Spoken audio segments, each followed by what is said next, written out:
있었는데 어제 12시 돼가지고 제가 깨달았어요. 오늘 팀들 같이 예배드리지 했는데 고린도후서를 했다가는 팀들이 다음부터는 제 설교를 안 들을 것 같아서 제가 급히 바꿨습니다. 그래서 좀 제가 요즘에 생각하고 있는 부분들에 대해서 같이 나누는 시간을 가지면 좋겠다 생각해서 예수님의 목적을 가지고 이야기를 했습니다. 여러분들 그 목적 있죠? 그리고 뭐 책도 유명한 책이 있습니다. 목적이 이끄는 삶이라는 책도 유명한 책이 있기도 하고 왠지 예수님 목적 그러니까 설교 제목 듣고서는 설교 내용이 식상할 것 같다 하시는 분들은 제가 장담하건대 후반부에 찔립니다. 그 생각 버리시길 바랍니다. 살아가면서 절망할 때가 있습니다. 다음 사진 보여주실래요? 이제 이 사람 얼마나 절망스러울까요? 지금 뭐 라마단의 이런 그 기간인 것 같은데 다 절하고 다 기도하려고 엎드리고 있는데 혼자만 멀뚱멀뚱 있으면 얼마나 그 사람은 생뚱맞을까요? 혹시 여러분 또 다음 사진 보면 이런 적 있으십니까? 여긴 어디고 나는 누구인가? 그런 생각, 여긴 어디지? 나는 누구지? 이런 생각 해본 적 있으십니까? 언제 그런 생각 드십니까? 여긴 어디고 나는 누구지? 새로운 곳에 갔을 때 좀 무언가 좋은 의미에서 여긴 어디고 나는 누구지라는 하기도 하지만 이 주는 뉘앙스는 굉장히 그 당황한 것을 좀 알 수 있는 그런 뉘앙스입니다. 뭔가 목적을 상실했을 때 어디 열심히 가고 있어요. 가고 있는데 나 지금 어디 가고 있는 거지? 여긴 어디지? 목적을 상실해버리면은 우리가 저런 말을 할 수가 있습니다. 물어보겠습니다. 여러분들 이 예배당에 오셨습니다. 예배당에 오신 이유는 무엇입니까? 어떤 목적을 가지고 오셨습니까? 아멘. 어떤 사람들은 갈 데 없어 오는 사람이 있는 건지도 모르겠어요. 갈 데가 없어요. 어떤 사람들은 이곳에서 제가 설교를 하면은 숙면을 취할 수 있는 분이 있는지도 모르겠습니다. 어떤 분들은 열심히 핸드폰을 보러 오시는 분도 계십니다. 물론 저는 믿기로는 성경 말씀을 찾고 열심히 기록할 거라서는 믿지만은 혹자는 열심히 또 게임하시는 분도 없지 않아 있지 않을까 생각이 들기도 하기 때문에 그런 분 없을 거라 믿기 때문에 제가 이 말씀 안 하겠습니다. 살아가면서 목적을 잃어버리기 쉽습니다. 때로는 아이를 야단칩니다. 아이를 막 야단쳐요. 야단치는데 야단치다가 왜 야단치는지 목적을 잃어버려요. 그럼 어떻게 되나요? 애한테 화내고 화내는데 도대체 왜 화낸지 모르고 화낼 때가 있어요. 막 맴매라는데 맴매하다 보면 내가 왜 맴매하는지 모를 때가 있어요. 그때는 굉장히 모든 것이 당황스럽고 혼란스러워집니다. 예수님의 목적, 다음 사진 보실래요? 예수님이 이 땅에 오신 목적이 있습니다. 예수님은 이 땅에 오실 때 그냥 오지 않으셨어요. 예수님은 어떤 목적을 갖고 오셨나요? 여러분이 아는가 한번 얘기해 보세요. 우리를 구원하시기 위해서 또 사랑하기 위해서, 제자 삼기 위해서, 또 사명을 주기 위해서. 예수님은요 모호하게 나 그냥 왔다가 아니라 어떻게 하다 보니 왔다가 아니라 아주 명확하게 나는 이곳에 무엇을 하기 위해 왔다라고 명확하게 말씀하셨습니다. 그렇게 말씀하신 내용이 성경에 한 10가지 정도가 됩니다. 10가지를 다 하면 시간이 걸리기 때문에 오늘은 그 중에서 3가지를 같이 이야기하도록 하겠습니다. 마가복음 1장 보겠습니다.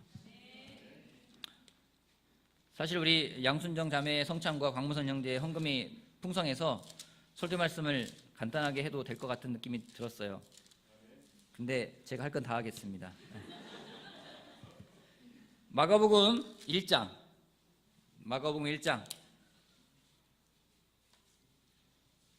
14절 15절 제가 읽겠습니다. 요한이 잡힌 뒤에 예수께서 갈릴리에 오셔서 하나님의 복음을 선포하셨다. 때가 찼다. 하나님의 나라가 가까이 왔다. 회개하라. 복음을 믿어라. 예수님이 처음으로 설교를 하시기 시작합니다. 때가 찼다. 하나님의 나라가 가까이 왔다. 회개하라. 복음을 믿어라. 예수님이 선포하십니다. 그런 다음에 많은 사람들에게 귀신도 내어 쫓아주시고 병도 고쳐주시고 말씀 전하시고 그 다음에 일어난 일이 35절부터입니다. 35절 같이 한 절씩 교도하겠습니다. 35절 아주 이른 새벽에 예수께서 일어나서 외딴 곳으로 나가셔서 거기에서 기도하고 계셨다. 그들은 예수를 만나자 모두 선생님을 찾고 있습니다 하고 말하였다.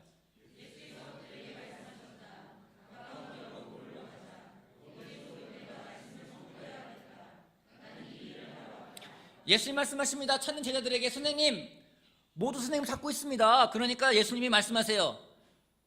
여기서 이럴 게 아니라 가까운 이웃 고을로 가자. 여러 고을로 가자. 거기에서도 내가 말씀을 선포해야 하겠다. 나는 이 일을 하러 왔다. 예수님이 오신 첫 번째 목적입니다. 말씀을 선포하기 위해 오셨습니다. 말씀을 선포하기 위해 오셨습니다. 영어로는 프리치한다고 그래요. 프리칭, 설교하는 건 프리칭한다고 합니다. 프리치한다고 합니다. 이렇게 선포하는 거, 전파하는 거예요. 이 땅에 오신 목적 중에 한 가지입니다. 무엇을 선포하러 오셨습니까? 말씀이에요. 무엇에 관한 말씀이었습니까? 하나님 나라에 대한 거예요. 예수님이 아까 봤던 15절에서 때가 찼다, 하나님의 나라가 가까이 왔다면서 제일 먼저 선포하신 것은 하나님의 나라였습니다. 성경은 그러기에 예수님이 선포하신 내용 가운데 가장 명확하게 나와 있는 것은 하나님의 나라입니다. 마태복음에도 예수님이 하셨던 내용 가운데 하나님의 나라에 대해서 이야기를 해요. 근데 마태복음은 참 공교롭게도 하늘나라라는 표현을 씁니다. 하나님의 나라라는 말을 쓰지 않아요. 뭐 킹덤 오브 갓이라는 말 쓰지 않고 킹덤 오브 헤븐이라는 말을 씁니다. 왜냐하면은 마태복음은 유대인들에게 썼던 편지이기 때문에 유대인들은 하나님의 이름을 자기의 입에 올리면 안 되는 거예요. 그렇기 때문에 하늘나라라는 표현을 썼고 나머지는 하나님의 나라, 뭐 아버지의 나라 이런 말을 쓰게 됩니다. 예수님은 분명히 하나님의 나라를 선포하기 위해서 이 땅에 오셨습니다. 그러기에 예수님이 고민하신 게 별로 안 보이는데 성경 말씀을 보면은 예수님이 고민하며 생각에 잠길 때가 딱 한 번 있어요. 언제냐면요, 하늘나라를 무엇에 비유할까? 고민하세요. 하늘나라를 어떻게 하면 얘들한테 잘 설명할 수 있을까? 겨자씨에 비유하기도 하고 씨 뿌리는 농부에 비유하기도 하고 많은 비유를 들면서 하나님의 나라를 뭐에 비유해 설명할 수 있을까? 하나님의 나라를 전하는 거에 예수님은 많은 에너지를 쏟으셨어요. 여러분 성경을 보십시오. 예수님이 가서 전했던 것은요, 거의 대부분 하나님의 나라에 대한 것들이었어요. 많은 비유를 들면서 설명하시기도 하시고요. 그 얘기는 먼저 여러분, 우리가 이 자리에 와서 모인 목적은 예수님을 따라가는 것이고 예수님을 닮아가는 거라면 우리 모임의 이 목적도 하나님의 나라가 선포되는 것이 우리 목적 가운데 하나가 되어야 된다는 것입니다. 다음 주에 자녀양육 세미나가 있습니다. 박재 장로님 부부를 초대해가지고 같이 모임도 있습니다. 특별한 것도 있습니다. 많은 것이 목적이 될 수 있지만은요, 명확하게 하나님의 나라가 선포되는 것이 목적이 되지 않는다면은 우리 또한 나는 여기 어디? 나는 누구? 그런 표를 쓸 수밖에 없다라는 거예요. 교회는 자녀 양육을 가르쳐주는 것이 아닙니다. 그것이 목적이 아닙니다. 교회는 부부관계를 목적으로 하는 것이 아닙니다. 어떤 사람들은 교회에 오는 목적이 내 아이를 잘 키우고 싶어요. 어떤 사람은 우리 부부가 좋은 관계를 갖고 싶어요. 그걸 도와주는 교회가 되길 바랍니다 라고 교회 오는 사람들이 있습니다. 하지만 교회의 주된 목적은 그것이 아닙니다. 교회의 주된 목적은요, 이 자리에 온 사람들 한 명 한 명이 하나님의 나라를 알고 하나님의 나라에 들어가게끔 도와주는 겁니다. 그거의 일환으로서 그 사람이 정말로 하나님의 나라에 들어갈 수 있는 사람이라면 그 사람은 자녀 양육을 잘할 거예요. 그 사람이 정말 하나님의 나라에 들어갈 사람이라면 부부관계가 좋게 될 겁니다. 하나님의 나라에 들어갈 수 있게끔 도와주기 위해서 자녀 양육을 도와주는 거고, 하나님의 나라에 들어갈 수 있게끔 하기 위해서 부부관계를 도와주는 거지 단지 목적이 된다는 게 아니라는 겁니다. 고린도전서 6장 보겠습니다. 고린도전서 6장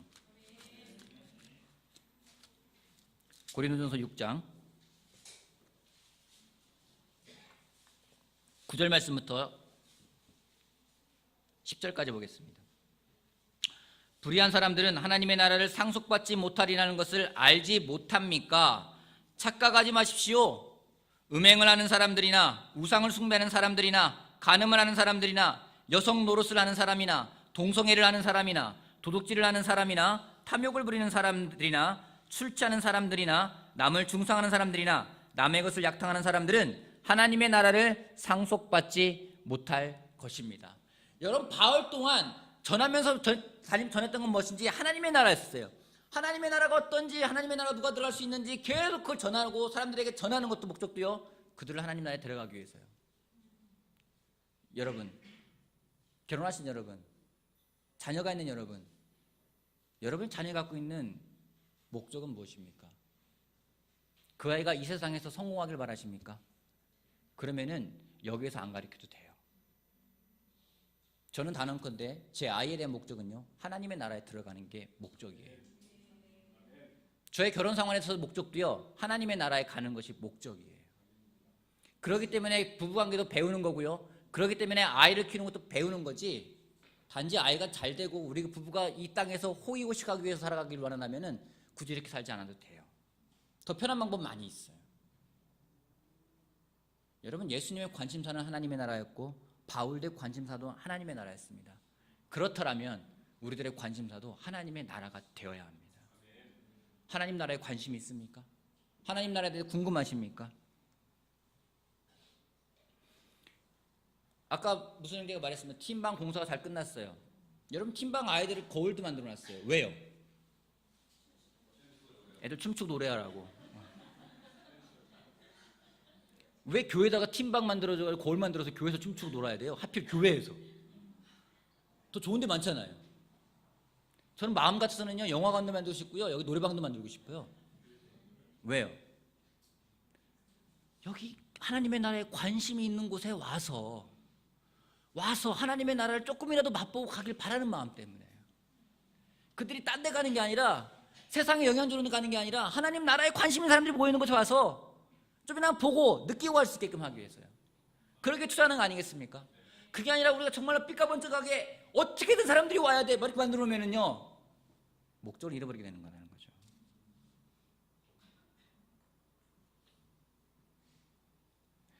여러분, 아까 양순이 자매가 얘기했습니다.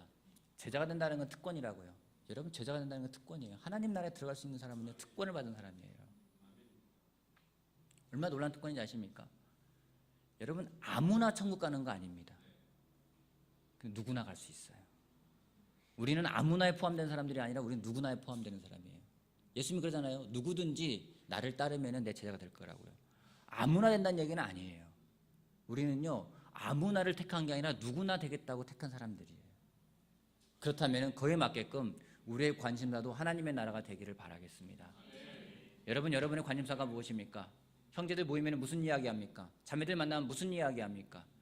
여러분들의 관심사가 무엇인지 하나님의 나라가 되길 바라겠습니다. 여러분의 패밀리 그룹 모였을 때 관심사가 하나님의 나라가 되길 바라겠습니다. 여러분의 정말로 그 모임이든 무엇이든 만났을 때 하나님의 나라가 관심사가 된다면은 우리는 정말 목적을 잃어버리는 사람이 되지 않을 거라고 저는 확신합니다. 아멘. 두 번째요, 마가복음 2장입니다. 마가복음 2장. 예수님이 오신 목적이 또 있습니다. 마가복음 2장.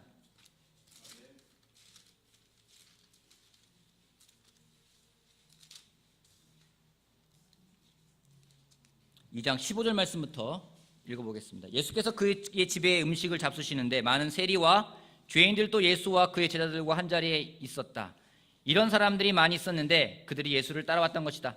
바리새파의 율법학자들이 예수가 죄인들과 세리들과 함께 음식을 잡수시는 것을 보고 예수의 제자들에게 말하였다. 저 사람은 세리들과 죄인들과 어울려서 음식을 먹습니까?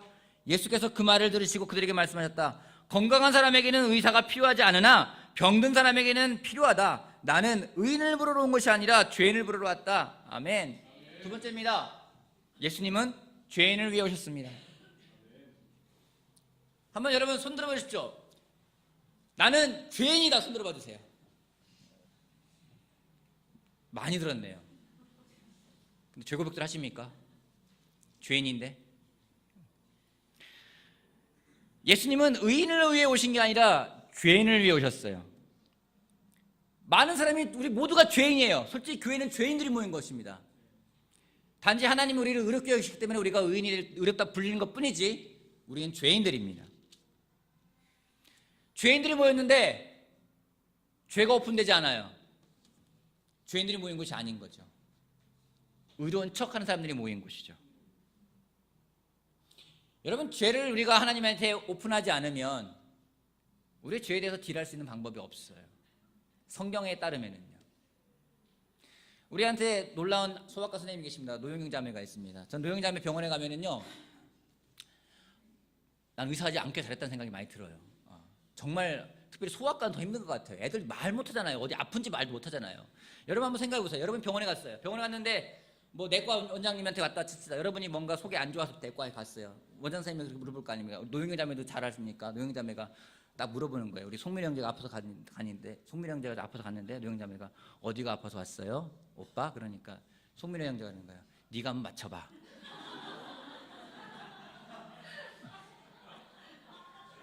제가 어떻게 알아요? 그러니까 나 아파서 온 건 알잖아. 아파서 왔는데 네가 한번 맞춰봐. 그럼 어떨까요? 민호 형이 그럴 사람은 아니죠. 그렇죠? 아니요.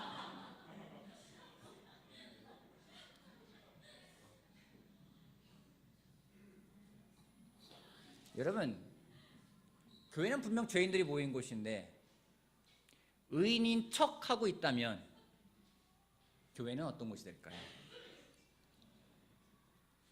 바리새파와 율법학자들은요, 의인인 척했습니다. 의인인 척하는 사람의 특징이 뭔지 아십니까? 죄인인 사람들을 비난하고 판단하고 정죄합니다. 예수님은 의인으로 오신 게 아니라 죄인들을 구하러 오셨기 때문에 그 죄인들에 대해서 비난하거나 판단하지 않으시고 그들에게 다가가셨습니다. 오늘 나는 의로운 사람이라고 생각한다면요, 우린 점점점 예수님으로부터 멀어질 겁니다. 하지만 내가 죄인이라고 생각한다면요, 우린 점점점 예수님과 가까워질 겁니다. 근데 말로는 예수님과 죄인이라 말하는데 마음속에서부터는 그게 안 돼요. 마음에 있는 게 나오지가 않아요. 병원에 가는 이유가 뭡니까? 병을 낫기 위해서 가요. 그죠? 병원에 가면 선생님 물어봅니다. 어디가 아팠습니까? 그러면은 상세하게 이야기해요. 제가 어젯밤 자는데요, 배가 살살 아픈 것 같은데 이쪽 배가 아프다가 이쪽이 아프다가도 여기 뭔가 안에 뭔가 문제가 있는 것 같아요. 그럼 선생님이 괜찮습니다. 별거 아닙니다. 신경성입니다. 아니에요, 선생님 다시 봐주세요. 정말 아프다니까 막 얘기하잖아요. 그잖아요. 병원은 그런 곳이에요. 여러분 또한 종합검진 받으러 가면은요, 뭐 쓰는 게 많은지 모르겠어요. 운동을 얼마나 하십니까? 뭘 먹었습니까? 뭐가 있습니까? 너무 많이 써야 돼요. 귀찮아가지고 왜 이걸 다 써야 돼? 그냥 고쳐주면 안 되는 살 때가 있어요. 근데 그걸 많이 쓰고 많이 쓰면 쓸수록 내가 나를 많이 알릴수록 나의 병은 낫기 쉽다라는 거예요. 여러분 교회는요, 죄인들이 모인 거예요. 죄를 해결하겠다고요. 죄를 딜해달라고요. 하나님은 죄를 고백하고요, 형제자매가 죄를 고백하면서 우리 죄를 좀 딜하고 싶어가지고요 와서 이야기를 하지 않아요. 여러분 열어놓고 딜해야 합니다. 다뤄야 합니다. 해결해야만 합니다. 팀들 죄가 별로 없죠? 죄가 별로 없죠? 여러분들은 아니에요 나오는 거 보니까 여러분들은 준비가 된 것 같아요. 여러분 팀들은 어른보다 죄는 없어요. 하지만 팀들도 죄는 딜해야 돼요. 교회에 오는 이상이요, 모든 사람은 죄를 딜해야 돼요. 교회 와가지고 나의 죄에 대해서 다뤄지지 않고 나의 마음에 대해서 다뤄지지 않는다면 교회 오는 목적을 잃어버린 겁니다. 예수님은 이 땅에 죄인들을 위해 오셨습니다. 여러분 죄는요, 직장에서 오픈하는 게 아니에요. 잘립니다. 죄는요, 인터넷에서 오픈하는 게 아니에요. 비방이 돼버립니다. 죄는요, 술 먹고 술집에서 하는 게 아니에요. 죄는요, 사랑하는 형제 자매가 있는 교회에서 하나님께 형제 자매에게 우리의 죄를 고백하고 정말로 이 땅에 오신 그 예수님 목적이 올바르게 이루어질 수 있는 그런 관계를 가져가야 되는 것이 저는 교회라고 확신을 합니다. 여러분, 예수님은 죄인을 위해 오셨습니다. 기쁜 소식입니다. 죄인이기 때문에요. 마가복음 10장 보겠습니다. 마가복음 10장 마지막입니다. 마가복음 10장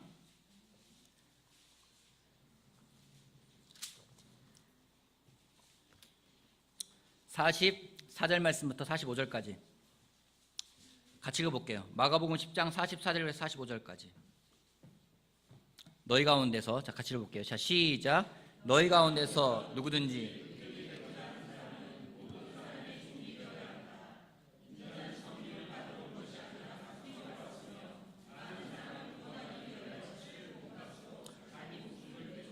세 번째입니다. 예수님 말씀하십니다. 나는 섬김을 받으러 온 것이 아니라 섬기러 왔다. 예수님은 섬기러 오셨습니다. 섬기러 오신 분들 손 한번 들어봐 주십시오. 나는 이 자리에 섬기러 왔다 하시면 손 한번 들어주세요. 괜찮아요. 여러분 그냥 나는 섬기러 왔다 손 들어주세요. 괜찮아요. 높이 들어주세요. 네. 안 드신 분들은 섬김을 받으러 오신 거라 생각을 하면 되나요? 다시 한번요. 나는 이 자리에 섬기러 왔다. 어떻게든 섬기러 왔다. 뭐든지 간에 손 들어주신 분들 감사합니다. 부부싸움 하죠? 부부들이요. 부부싸움 왜 할까요? 어제 부부싸움 하신 분, 황태성제가 웃는 거 보니까 안 싸웠어요? 아멘? 안 싸웠어요? 예. 그래요. 싸움 표정 아닌 것 같아요. 예. 혹시 어제 부부싸움 하신 분 계십니까? 최근에 부부싸움 하신 분 계십니까? 손 들어봐 주세요. 괜찮아요. 최근에 한 일주일 내에 부부싸움 하신 분 손 들어봐 주세요. 괜찮아요. 예. 황준기 형제 손 들었군요. 자, 저렇게 오픈하면은요, 여러분 예수님하고 가까운 거예요. 그죠? 싸웠는데 아니야. 싸운 거 아닐 거야. 우리 싸운 거 아닐 거야. 그냥 우리는 말을 조금 높여서 하는 것 뿐이야. 싸운 게 아니야. 싸웠다 하세요. 괜찮아요? 왜 싸운지 아십니까? 섬기려 하지 않기 때문에 싸우는 거예요.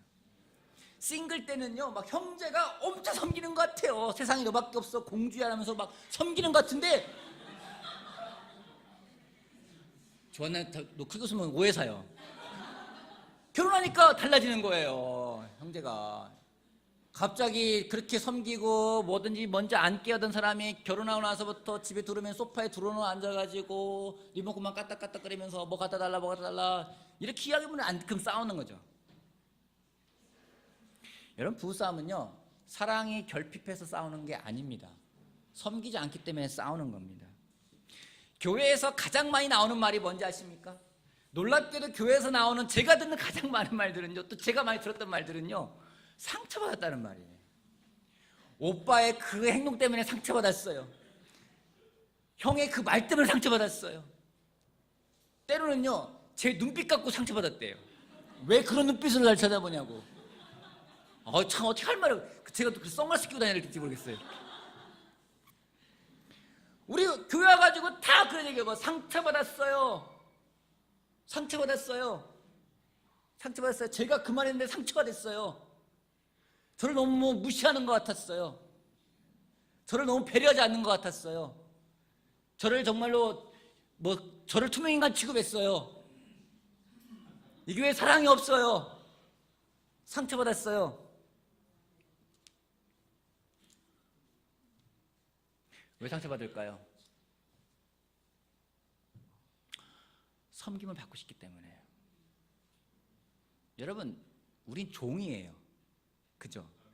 종이 종 취급당하면은 기분 나쁩니까? 아니에요. 이분은 종이라고 하는데요, 종 취급받으니까 기분 나쁜 거예요. 여러분, 식당에 갑니다. 거기 일하시는 종업원들에게 말합니다. 이모, 언니 부릅니다. 물 좀 갖다 주세요. 그래요. 그 종업원이 네가 갖다 드세요. 그래요. 여러분, 기분 나쁘죠? 그죠? 근데 우리 가운데 식당이나 이런 데서 종업원으로 일해보신 경험이 있는 분이 계실 겁니다. 손님이 와가지고 여러분에게 물 좀 갖다 주세요. 그럼 여러분 뭐라고 합니까? 네, 친절하게 갖다 물을 갖다 줍니다. 그리고 지저분은 닦아주세요. 그러면 네, 닦아줍니다. 그때 여러분, 나한테 물 갖다 달라고 했어. 나보고 여기 닦아달라고 했어. 상처받았어. 그렇게 안 하잖아요. 그렇지 않아요. 그죠? 근데 어느 순간인가부터 이분은 종이에요. 저는 쓸모없는 주님의 종입니다. 근데 쓸모 있는 사람이 되고 싶어요. 저도 그럴 때 있어요. 저는 일산지사 그리스도 교회 섬기는 종입니다 하는데 종 취급받으면 기분 나빠요. 제 마음 틀린 거죠. 제 마음 틀린 거예요.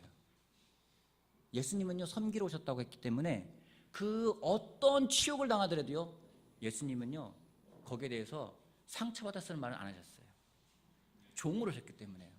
목숨을 내어주려 오셨기 때문에, 자기 목숨을 내어주려 오셨기 때문에 자기 목숨을 취하는 사람에게도 뭐라 하지 않으셨습니다. 가정이 서로 섬기는 곳이 되면 문제가 없습니다. 근데 가정에서 우리는 섬김을 받고 싶어 해요.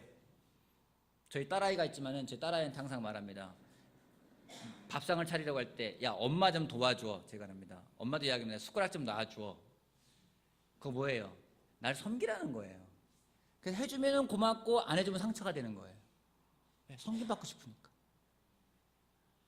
가정도 섬김을 받으려고 하면은요, 그것은요, 지옥이 되어버릴 겁니다. 여러분, 그 얘기 알지 않습니까? 천국과 지옥은 똑같은 거라고요. 긴 젓가락을 갖고 있는데 천국은 서로 먹여주기 때문에 마음껏 먹을 수 있지만은, 지옥은 자기가 자기 걸 먹으려고 하기 때문에 못 먹어가지고 짜증내고 남이 먹는 거 보면은 쳐버리고 싶고, 그것이 지옥이라고요.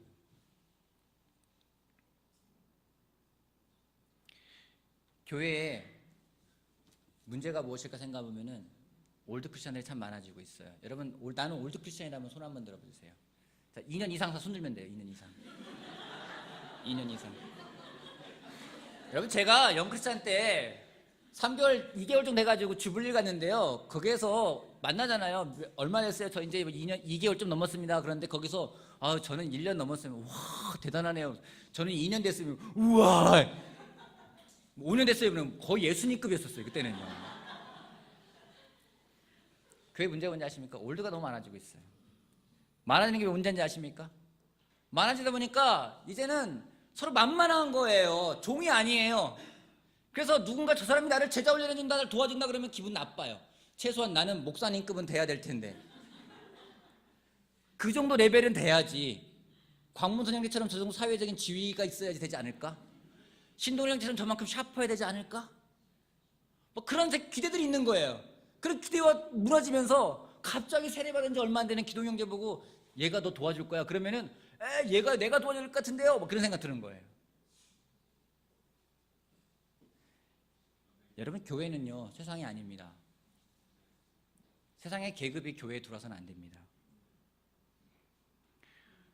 여러분, 우리가 종이라면은요 그 사람이 나보다 미성숙하더라도요 내가 그를 섬길 수 있으면 되는 거예요.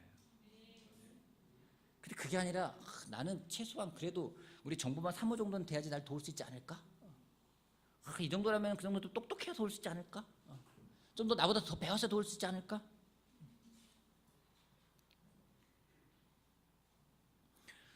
여러분, 동경 그리스도의 교회가 있습니다. 동경 그리스도의 교회는 거듭 88년도에 교회가 시작이 됐어요. 89년도인가? 정확히 그때쯤입니다. 미국에서 우리가 잘 알고 있는 프랭크 김 목사님 부부가 사람들을 데리고 동경에 갔습니다. 동경에는 이미 그 전에 전통 그리스도의 교회, 우리가 부르는 전통 그리스도의 교회라는 교회가 건물을 사가지고 교회를 세워서 하고 있었어요. 그 교회에 조지 가그너스는 장로님이 계신데 그분이 프랭크 김 목사에게 부탁해서 우리랑 같이 하자고 해서 같이 시작을 하게 된 겁니다. 그래서 지금 현재 동경 그리스도의 교회에 건물도 있고 땅도 있는 거예요. 미리 준비해놨기 때문에 그분들이 가셔서. 일화가 있어요. 조지 가그너스 장로님입니다. 나이가 60이 좀 넘었고요. 그때 프랭크 김 목사님은요 20대 중반 정도 되는 아주 파릿파릿한 그런 청년 이벤젤리스트였어요. 같이 하자고 하면서 그 프랭크 김 목사한테 나를 제자 훈련해달라고 했어요. 그러면서 자기의 결혼 관계에 대해서 오픈하기 시작했습니다. 내가 아내한테 이렇게 했고 이렇게 했고. 프랭크 김 목사님이 에베소를 펴놓고 그 자기의 아버지 뻘 되는 분에게 성경에 남편이 아내를 사랑하라고 했는데 예수님이 교회를 사랑한 것처럼 사랑하라고 했는데 왜 사랑하지 않냐고 도전을 줬어요. 여러분이라면 어떻겠습니까? 여러분이 조지라면 어떻겠습니까? 그분이 집에 가가지고 아내한테 기쁜 소식이 있다고. 내가 오늘 젊은 목사가 나를 도와줬다고. 그가 성경 말씀을 날 도와줬다고. 자기 어떤 지혜가 아니라 그냥 성경 말씀을 펴놓고 그 말씀을 날 도와줬다고. 기쁘다고. 그렇게 이야기를 했어요. 여러분, 이게 정말 성숙한 거 아닐까요? 이게 진짜 섬기는 모습 아닐까요? 왠지 우리 마음 속에서 세상적인 기준이 너무 많다 보니까 나의 목적이 그냥 더 강하다 보니까 내 목적이 관철되지 않으면 너무 힘든 거예요. 교회는 분명 예수님 목적이 있습니다. 하나님의 나라가 선포되어야 합니다. 아멘. 죄인들이 모인 곳이기 때문에 죄가 딜에 져야 합니다. 또한 아울러서 섬기러 오셨기 때문에 서로 섬기는 곳이 바로 교회라는 곳입니다. 그 목적을 잃어버린다면요, 우리의 정체성을 잃어버리는 거예요. 정체성을 잃어버린다면요, 이 자리에 모이는 모임은요 아주 좋은, 세상적으로 아주 나이스한 동호회가 될 거고요, 하나의 모임으로 전락할 겁니다. 그걸 보고 자라는 아이들이요 세상에서 가장 나이스한 아이가 될 겁니다. 여러분, 다시 한번 우리의 목적을 다시 한번 다잡는 우리가 되길 바라겠습니다. 우리 그 노래 있죠. 우리 집에 왜 왔니 왜 왔니 왜 왔니. 그럼 뭐라고 합니까? 꽃 찾으러 왔단다 왔단다 왔단다. 저 그 노래 굉장히 영적으로 생각을 해요. 무슨 꽃을 찾으러 왔느냐 왔느냐. 정부만 꽃을 찾으러 왔단다 왔단다. 아주 목적이 명확하잖아요. 우리 그렇게 되는 거 아니겠습니까? 교회에 왜 왔니? 나 예배드리러 왔어. 어떤 예배드리러 왔니? 온 마음으로 예배드리러 왔어. 얼마나 놀라워요. 교회에 왜 왔니? 모르겠어. 걔는 오긴 왔어. 왜 왔니? 점심 먹으러 왔어. 여러분 섬겨야 돼요. 점심 먹으려고 사람 분명 여러분 섬기려고 갖고 왔어요. 오늘 분명 반찬 싸들고 왔을 거예요. 섬기려고요. 그 섬기다 보면 짜증이 나는 거예요. 막 나는 왠지 맨날 나만 싸워야 돼. 왜 나만 청소해야 돼. 나만 치워야 돼. 왜 쟤는 안 사갖고 오는 거지? 쟤는 왜 자기 것만 맡고 오는 거지? 좀 갖고 나오면 좋을 텐데. 여러분 그 마음 드는 순간에 여러분 회개하십시오. 예수님 마음은 아닙니다. 섬기러 왔으면 섬겨주세요. 여러분 건 누가 뺏어 먹으면 마음껏 주세요. 괜히 교회한테 상처받았어. 누가 내 거 뺏어 먹었어. 그러지 마시고요. 여러분 우리 섬길 수 있는 우리가 되길 바라겠습니다. 저는 믿습니다. 그때 하나님이 우리를 천국으로 인도하실 것이고요. 그때 하나님이 우리를 축복하실 겁니다. 마치겠습니다.